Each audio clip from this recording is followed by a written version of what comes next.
Okay mga tol, magle-legs tayo ngayon kasi dahil nabash tayo na nakaraan, ang daming hate comments and maliit daw yung legs ko. Eto na, pakikitaan natin sila. 6'1 pala ako mga tol ha, kaya mahaba yung legs ko.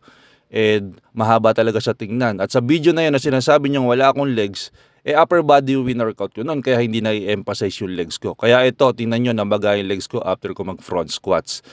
So after natin mag-front squats, nag-back squats ako. So napakaganda ng form natin dyan mga tol. Kung di nyo kayang gayahin yan, shut up na lang kayo. Okay, babang-baba yan mga tol. Okay, hindi yan ego lifting. Good form yan. Okay, proper form.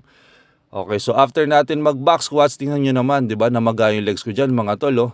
Focus time under tension. Yun, pump na siya mga tol. Hindi ko pa na-videohan dyan yung leg extension, leg curls sa squat jump na ginawa ko. So after natin mag-back squats, back lunges tayo. Okay, kung hindi nyo kayang gawin yan sa mga haters ko, sa mga bashers ko, shut up na lang kayo. Okay, nung tinignan ko yung mga picture nyo, mga profile nyo, parang hindi kayo nag-iinsayo, parang puro kain yung ginagawa nyo. So please shut up na lang kayo, okay?